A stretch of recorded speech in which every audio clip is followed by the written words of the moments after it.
ഇനിയിപ്പോ അവള് പറഞ്ഞെന്താന്ന് വെച്ചാൽ കേൾക്കാം, അല്ലാതെ വേറെ വഴിയില്ലല്ലോ. കുടുംബത്തിന്റെ സന്തോഷമല്ലേ എല്ലാത്തിനേക്കാൾ വലുത്.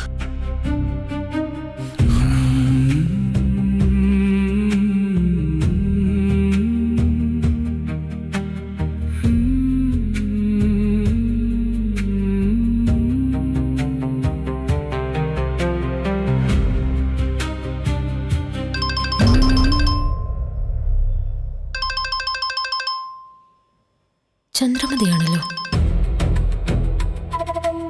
ഹലോ ചന്ദ്രമതി, എന്താ വിളിച്ചേ? അവിടെ എന്തെങ്കിലും പ്രശ്നമുണ്ടോ? എന്ത് പ്രശ്നം? ഒരു പ്രശ്നവും ഇല്ല. പക്ഷേ എനിക്ക് പറയാൻ വേണ്ടി ഒരു വിശേഷമുണ്ട്. എന്ത് വിശേഷം? നീയേ ഒരു അമ്മൂമ്മയാവാൻ പോവാ. ദേ ചുമ്മാ ഓരോന്ന് പറയല്ലേ. എന്താ വിശ്വാസം വരുന്നില്ലേ? സത്യം ഞാൻ പറഞ്ഞേ, വർഷേ പ്രഗ്നന്റാ.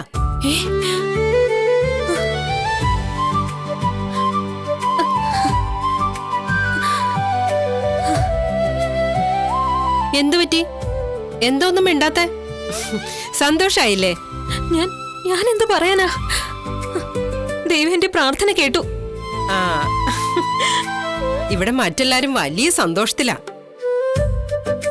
പക്ഷേ വർഷയ്ക്ക് മാത്രം ഒരു സന്തോഷം ഇല്ലാത്തത്.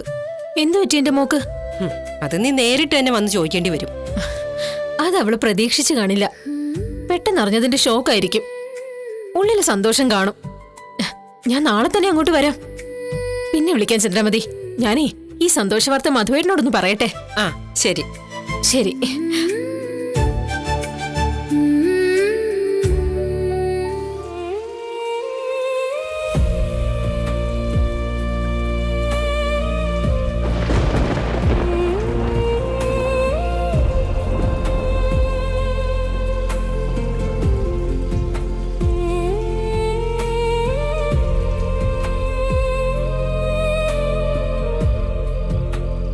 എന്താടാ നീ എന്താ ഇവിടെ ഒന്ന് തനിച്ചിരിക്കുന്നേ?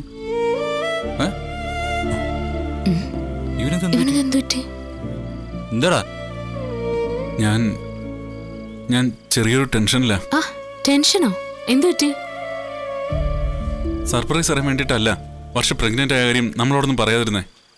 വയറ്റിലുള്ള കുഞ്ഞിനെ നമ്മളാരും അറിയാതെ ഇല്ലാതാക്കാനായിരുന്നു.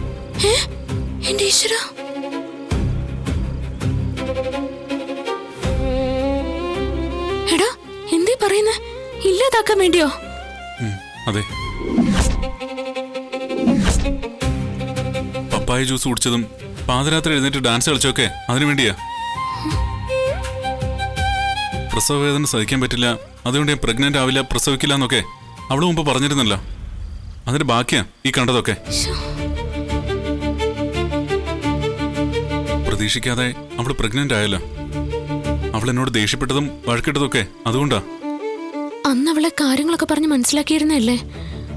അവളുടെ മനസ്സ് മാറിയെന്നാ ഞാൻ കരുതിയത്. അവൾക്കെല്ലാം കുട്ടികളിയാണല്ലോ. ഇതും അങ്ങനെ തന്നെ. അല്ലെങ്കിലും ആരെങ്കിലും ഇങ്ങനെയൊക്കെ കാണിക്കോ? എടാ നീ അവളോട് ഇതിനെക്കുറിച്ച് സംസാരിച്ചില്ലേ? സംസാരിച്ചിരുന്നു.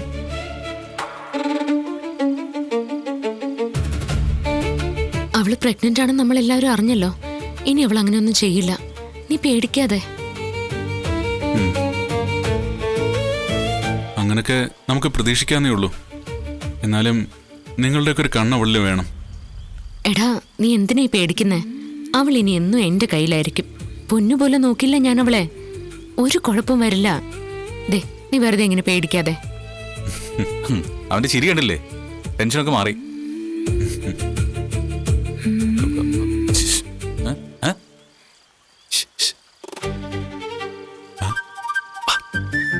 എന്താടാ വാ തുറന്ന് പറ. ദേ എന്തോ കാര്യമുണ്ട്. നിങ്ങൾ രണ്ടുപേരും വിളിക്കാം. ചെല്ല്. എന്താടാ നീ ഇങ്ങോട്ട് മാറി. നീ ഇങ്ങോട്ട് വന്നേ. എടാ കൊച്ചു കള്ള, നീ എന്നെ തോപ്പിച്ചു കളഞ്ഞല്ലേ. ഇക്കാര്യത്തിൽ നീ എന്നെ പുറകിലാക്കി. ഇത് പറയാനാണോ ഇപ്പൊ ഇങ്ങോട്ട് വിളിച്ചേ? എടാ കൺഗ്രാറ്റുലേഷൻസ്. എന്തായാലും ഇന്നൊരു നല്ല ദിവസമല്ലേ, നമുക്കൊന്ന് എൻജോയ് ചെയ്യണ്ടേ? എടാ ഞാനേ ബിയർ വാങ്ങി വെച്ചിട്ടുണ്ട്.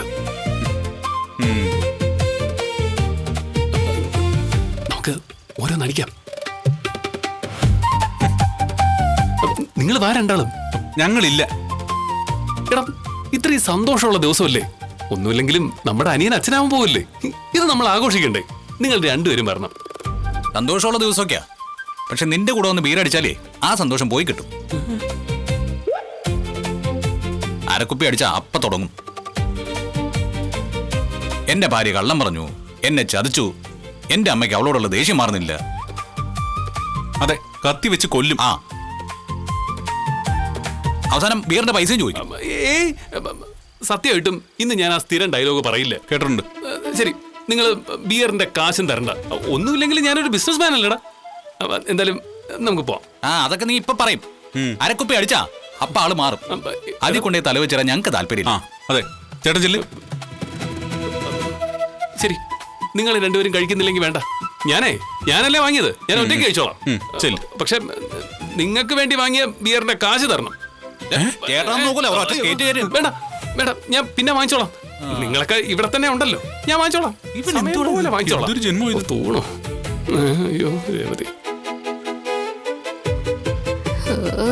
അയ്യേ എന്റെ പൊന്ന് സച്ചേട്ടാ, നിങ്ങളുടെ ചേട്ടനൊരു അവതാരം തന്നെ. ഇതിനെന്താ പറയോ? നീ ചെന്ന് കിടക്ക്, സമയമില്ലേ. ശരി, ഗുഡ് നൈറ്റ്. ചെല്ല. പാവം.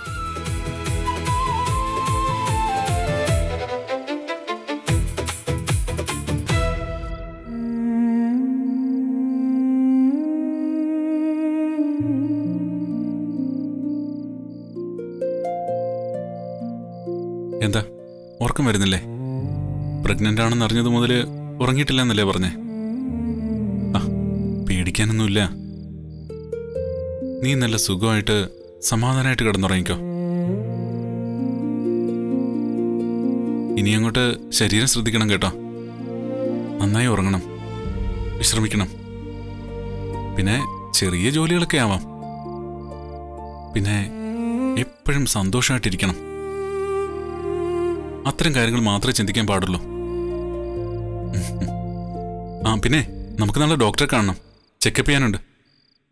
ബാക്കിയൊക്കെ ഡോക്ടർ പറഞ്ഞുതരും. വേണ്ട, ഹോസ്പിറ്റലൊന്നും പോണ്ട. അത് ഹോസ്പിറ്റലിൽ പോകണ്ടാത്തെ? ഇനി ഇടയ്ക്കിടയ്ക്ക് ഡോക്ടറെ കണ്ട് ചെക്കപ്പ് ഒക്കെ നടത്താനുള്ളതാ.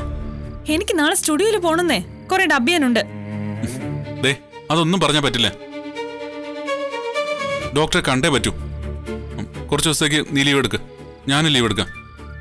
കുറച്ച് ദിവസം നിനക്കൊപ്പം നിൽക്കാം. എന്തിന്? അതിന്റെ ആവശ്യമൊന്നുമില്ല. എനിക്ക് ലീവൊന്നും കിട്ടില്ല. ഞാൻ ഡബ് ചെയ്യുന്ന കഥാപാത്രങ്ങൾക്ക് ഞാൻ തന്നെ ഡബ് ചെയ്യണം. വേറൊരാളെ കൊണ്ട് ഡബ് ചെയ്യിപ്പിച്ചാ അത് വോയിസ് മാറില്ലേ? അങ്ങനൊക്കെ ചെയ്യിക്കാറുണ്ടല്ലോ. ലീവ് എടുക്കാതിരിക്കാൻ നീ ഓരോ കാരണങ്ങൾ പറയല്ലേ? നിന്റെ വയറ്റി വളരുന്ന കുഞ്ഞ് നിനക്കൊരു ബാധ്യതയായിട്ട് ഇപ്പൊ തോന്നുന്നേ. അതിനെ ഒരു അനുഗ്രഹമായിട്ട് കരുത്. പക്ഷേ ഇപ്പൊ നീ ഒറ്റയ്ക്കല്ല, നിന്റെ കൂടെ ഒരു കുഞ്ഞുണ്ട്. ആ ബോധം നിനക്ക് വേണം. നല്ലതുപോലെ ശ്രദ്ധിക്കണം. മുമ്പത്തെ പോലെ ഓടാനും ചാടാനൊന്നും പാടില്ല. പറയുന്നത് നീ ശ്രദ്ധിക്കുന്നുണ്ടോ? വർഷേ വർഷേ, പോകുന്ന പോക്ക് കണ്ടില്ലേ? ഇപ്പൊ നിന്നോട് ഞാനെന്താ പറഞ്ഞേ? ശ്രദ്ധിക്കണമെന്നല്ലേ?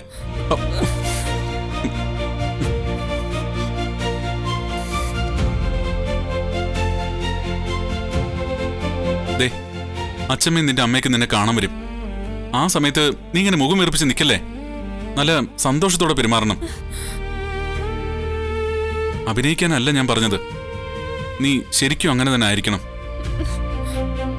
ഈ ദിവസങ്ങളും മാസങ്ങളും ഒക്കെ പെട്ടെന്നങ്ങ് പോവും. കുറച്ചു മാസം കഴിയുമ്പോ നമ്മുടെ ഈ മുറിയില് ഒരാൾ കൂടി ഉണ്ടാവും. നമുക്കേ തൊട്ടില് ഇവിടെ തൊട്ടില് ദാ ഇവിടെ ഇടാം. പിന്നെ അങ്ങനെ എപ്പോഴും തൊട്ടിൽ കിടത്തൊന്നും വേണ്ട. നമുക്കിതേ ഇവിടെ കിടത്താം. പിന്നീട് അങ്ങോട്ട് നമ്മുടെ ലോകം എന്ന് പറയുന്നത് കുഞ്ഞായിരിക്കും. നമ്മൾ ജീവിക്കുന്നതന്നെ നമ്മുടെ കുഞ്ഞിന് വേണ്ടിയായിരിക്കും. നമ്മളെ തന്നെ അങ്ങ് മറക്കും. അവൻ ചിരിക്കുന്ന കാണാൻ, കമിഴ്ന്ന് കിടക്കുന്ന കാണാൻ, അവിടുന്ന് എഴിഞ്ഞെഴിഞ്ഞ് പോകുന്ന കാണാൻ, ഇരിക്കുന്നതും നിൽക്കുന്നതും നടക്കുന്നതും കാണാനുള്ള കാത്തിരിപ്പിലായിരിക്കും നമ്മള്. അതുപോലെ തന്നെ നമ്മുടെ കുഞ്ഞ് നമ്മളെ ആദ്യമായിട്ട് അമ്മയെ അച്ഛാന്ന് വിളിക്കുന്ന ദിവസം, കുഞ്ഞ് പിറന്ന ദിവസം പോലെ തന്നെ ആ ദിവസവും നമ്മള് ജീവിതകാലം മുഴുവൻ ഓർക്കും. നീ നോയിക്കോ, അന്ന് സന്തോഷം കൊണ്ട് നമ്മൾ കരഞ്ഞു പോവും. ദൈവം തന്നതിനെ നീ വേണ്ടെന്ന് വെക്കരുത് വർഷേ. നമുക്ക് 2 കൈ നീട്ടി സ്വീകരിക്കാം. എനിക്ക് എന്റെ കുഞ്ഞിനെ വേണം വർഷേ. അതിന് നീ കളയരുത്. എനിക്ക് വേണ്ടിയെങ്കിലും. ശ്രീകാന്ത് മാറിങ്ങോട്ട്. പക്ഷേ പ്ലീസ്, നീ എനിക്ക് വാക്കുതാ. നമ്മുടെ കുഞ്ഞിനെ നശിപ്പിക്കില്ല എന്ന് നീ എനിക്ക് വാക്കുതാ. എന്റെ കൈ തൊട്ട് സത്യം ചെയ്യ് വർഷേ. പ്ലീസ് വർഷേ പ്ലീസ് വർഷേ, ഞാൻ പറയുന്നൊന്ന് കേക്ക് വർഷേ. മിണ്ടാണ്ടിരിക്ക് ശ്രീകാന്ത്.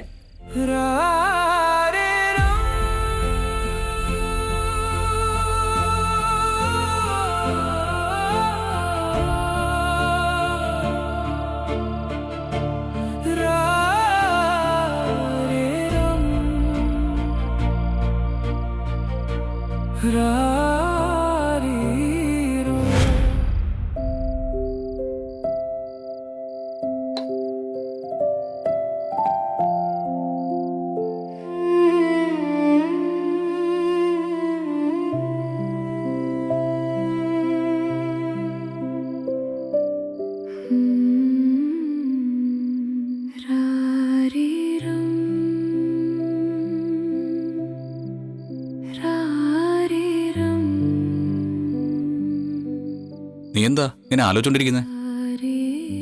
സച്ചേട്ടാ, ദൈവം എന്താ എന്റെ പ്രാർത്ഥന മാത്രം കേൾക്കാത്തെ? നമുക്കൊരു കുഞ്ഞിനെ തരണമെന്ന് ഞാൻ പ്രാർത്ഥിക്കാത്ത ദിവസമില്ല. ദൈവത്തിന്റെ പ്രിയപ്പെട്ട മകളാണെന്നല്ലേ നീ പറയാറ്. എന്നിട്ട് ദൈവം നിന്നെ മൈൻഡ് ചെയ്യുന്നില്ലല്ലോ. ചിലപ്പോ അതിനെന്തെങ്കിലും കാരണം ഉണ്ടാവും. നമ്മുടെയും കുഞ്ഞിന്റെയും നല്ലതിന് വേണ്ടിയിട്ടായിരിക്കും ഇങ്ങനെ വൈകുന്നത്.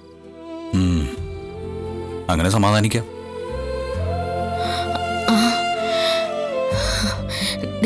എന്തിനാ ദൈവം ഇങ്ങനെ വൈകിപ്പിക്കുന്നത് എന്നതിന്റെ കാരണം എനിക്കിപ്പോ പിടികിട്ടി. എന്ത് കാരണം? ഇപ്പൊ കുഞ്ഞു പറഞ്ഞാലേ നമ്മുടെ കുഞ്ഞിനെ ഈ തണുപ്പത്ത് തറയിലൊക്കെ കിടത്തേണ്ടി വരില്ലേ? മുറി കെട്ടിയാ അവിടെ കട്ടിലും ബെഡും ഒക്കെ ഇട്ട് നമ്മുടെ കുഞ്ഞിനെ അവിടെ കിടത്താലോ. നമ്മള് മുറി കെട്ടാൻ വേണ്ടിയിട്ടായിരിക്കും ദൈവം ഇങ്ങനെ വൈകിപ്പിക്കുന്നത് അല്ലേ? ഞാൻ പറഞ്ഞത് ശരിയല്ലേ? രേവതി, കരയല്ലേ. സ്വയം സമാധാനിപ്പിക്കാൻ ഓരോരോ കാരണങ്ങൾ കണ്ടെത്താ നീ അല്ലേ? സച്ചേട്ടാ, ഒരു തൊട്ടില് കെട്ടാൻ പോലും നമുക്ക് സ്ഥലമില്ല. എന്തുകൊണ്ടും വൈകുന്നത് തന്നെയാ നമുക്ക് നല്ലത്. അങ്ങനൊന്നും പറയില്ലേ. എനിക്ക് പെട്ടെന്ന് തന്നെ അച്ഛനാവണം. പ്രാർത്ഥിക്ക. ഞാൻ മാത്രം പ്രാർത്ഥിച്ചിട്ട് കാര്യമില്ലല്ലോ. സച്ചേട്ടന്റെ അനിയൻ സച്ചേട്ടനെ കടത്തി വെട്ടി. ഇനിയിപ്പോ എന്ത് പറ്റി, എന്തെങ്കിലും പ്രശ്നമുണ്ടോന്നൊക്കെ ചോദിച്ച് സച്ചേട്ടൻ എന്നെ വഴി നടക്കാൻ സമ്മതിക്കില്ല. അത് ശരിയാ. പിന്നെ വർഷയുടെയും ശ്രീകാന്തിന്റെയും കുഞ്ഞാവുമ്പോ അത് നമ്മുടെ തന്നെ കുഞ്ഞല്ലേ. ആ കുഞ്ഞ് വരാൻ വേണ്ടി കാത്തിരിക്കാൻ ഞാൻ. നോക്കിക്കോ, അവൻ വരുന്നതോടെ ഈ വീട് ആകെ മാറും. ഒരു കുഞ്ഞിനെ കിട്ടാൻ വേണ്ടി നീ പ്രാർത്ഥിക്കുന്നു. അവളാണെങ്കിലോ കിട്ടിയ കുഞ്ഞിനെ കളയാനുള്ള വഴി നോക്കുന്നു. എനിക്കത് ഓർക്കാൻ പോലും പറ്റുന്നില്ല. പാവം, അവള് പേടിച്ചിട്ടല്ലേ. പ്രസവിക്കാനുള്ള പേടി കാരണം അവൾ അറിയാതെ എന്തൊക്കെയോ ചെയ്ത് കൂട്ടുന്നതാ. ഇനി അവളങ്ങനെ ഒന്നും ചെയ്യില്ല.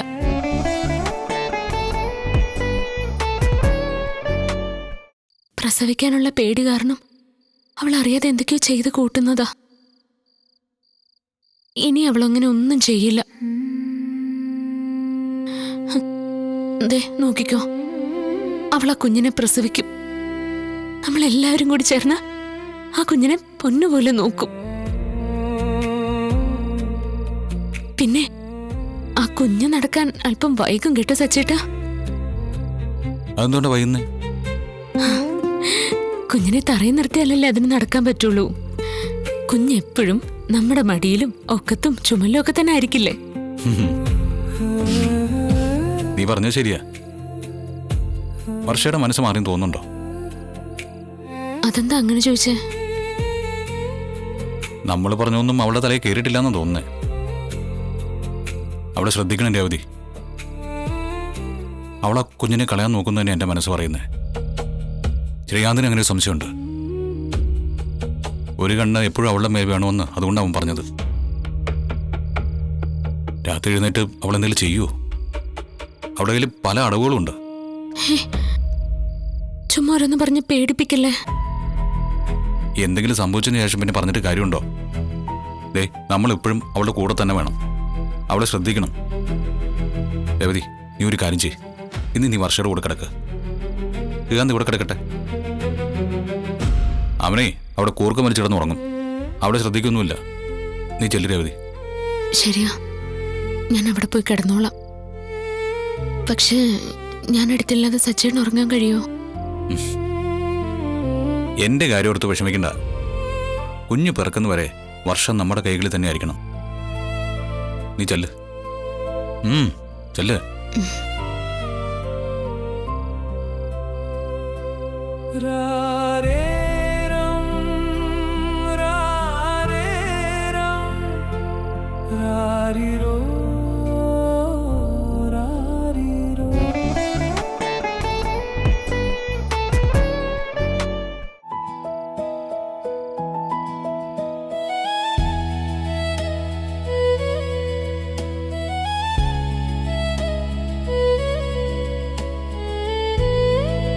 നീ എന്താ ഉറങ്ങാത്തെ?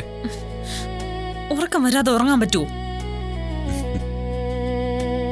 ശ്രീകാന്ത് എന്താ ഉറങ്ങാത്തെ? ഓ, ഇനി ഉപദേശിക്കാനുള്ള പുറപ്പാടായിരിക്കും.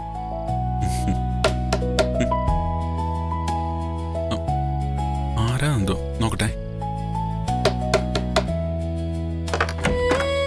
ആ, എടുത്തി വാ. എന്താ എടുത്തി? എനിക്ക് ഒരാഗ്രഹം. ഇന്ന് എന്റെ അനിയത്തി വർഷയുടെ കൂടെ ഇവിടെ കിടക്കണമെന്ന്. നീ സച്ചേട്ടന്റെ കൂടെ പോയി കിടന്നോ? ആ, ആയിക്കോട്ടെ. എടുത്തിട്ട് ആഗ്രഹം നടക്കട്ടെ. പക്ഷേ ഞാൻ അവിടെ കിടക്കാം.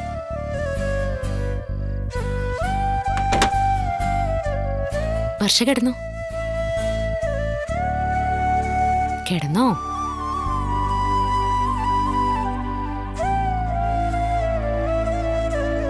ഉറക്കം വരുന്നുണ്ടെങ്കിൽ ഉറങ്ങിക്കോണം കേട്ടോ. ഈ സമയത്ത് നന്നായിട്ട് ഉറങ്ങണം. എല്ലാരും കൂടി ഒത്തു കളിക്കുവാണെന്ന് തോന്നുന്നു. ശ്രീകാന്തിനെ പോലെ തന്നെ ഞാൻ ഈ കുഞ്ഞിനെ ഇല്ലാതാക്കുമെന്ന ഭയം ഇവർക്കും ഉണ്ട്. അതാ എനിക്ക് കാവലിരിക്കാൻ വന്നേ. ഇനി ഞാൻ വിചാരിച്ചതുപോലെ നടക്കാൻ ബുദ്ധിമുട്ടാ. സാരമില്ല, എപ്പോഴായാലും ഞാനത് നടത്തും. ഉറക്കം വരുന്നില്ല അല്ലേ? ഇല്ല. എന്തേ, പേടി കാരണ? ഏയ്, എന്ത് പേടി? പ്രസവിക്കാനുള്ള പേടി. അതിനെക്കുറിച്ച് നീ മുമ്പ് എന്നോട് പറഞ്ഞിരുന്നല്ലോ. പേടിക്കേണ്ട കാര്യമൊന്നുമില്ല, ധൈര്യമായിട്ടിരിക്ക. ഞാൻ ശ്രദ്ധിച്ചിരുന്നു, പ്രഗ്നന്റ് ആയതിന്റെ സന്തോഷമൊന്നും നിന്റെ മുഖത്തില്ല. അതെന്തുകൊണ്ടാന്നൊക്കെ എനിക്കറിയാം. ചില കാര്യങ്ങൾ നമ്മൾ പ്രതീക്ഷിക്കാതെ നമ്മുടെ ജീവിതത്തിലേക്ക് കടന്നു വരും. അപ്പോ പെട്ടെന്ന് നമുക്കത് ഉൾക്കൊള്ളാൻ കഴിഞ്ഞെന്ന് വരില്ല. പക്ഷേ പതിയെ പതിയെ അത് നമ്മുടെ ഹൃദയത്തിന്റെ ഭാഗമാവും. നമ്മൾ പോലും അറിയാതെ അത് സംഭവിക്കും. അപ്പൊ ഉണ്ടാവുന്ന സന്തോഷമുണ്ടല്ലോ, അതൊന്ന് വേറെ തന്നെയാ. ഒരു കാര്യം ചെയ്യാം, നിനക്ക് കേട്ടുറങ്ങാൻ വേണ്ടി ഞാനൊരു കഥ പറഞ്ഞു തരട്ടെ. ചെറുപ്പത്തില് എന്റെ അച്ഛൻ എനിക്ക് പറഞ്ഞു തന്ന കഥയാ.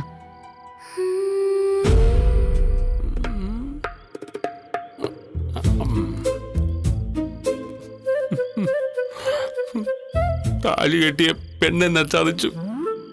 അവളെന്നോട് കള്ളം പറഞ്ഞു. ഒരു വിഡ്ഢിയെ പോലെ 1 വർഷത്തിലധികം ഞാൻ അവളോടൊപ്പം കഴിഞ്ഞത്. എന്നിട്ടും എനിക്ക് അവളുടെ കള്ളത്തരം കണ്ടുപിടിക്കാൻ പറ്റിയില്ലല്ലോ. എന്തൊരു മണ്ടനാ ഞാൻ. നീ എന്തൊരു മണ്ടനാടാ സുധി, മണ്ടനാ നീ.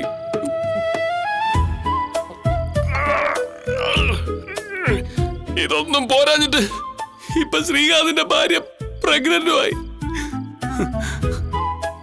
അവനും അക്കാര്യത്തിൽ എന്നെ ഓവർടേക്ക് ചെയ്തു. എല്ലാരും കൂടി എന്നെ തോപ്പിക്കുക.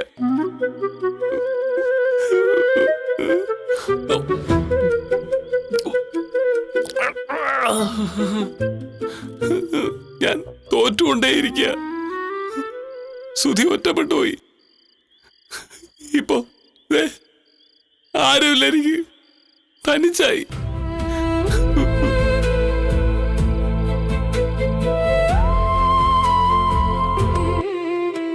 അവൾ അമ്മയാവുന്നവരെ ഞാൻ അവളുടെ കൂടെ തന്നെ ഉണ്ടാവും.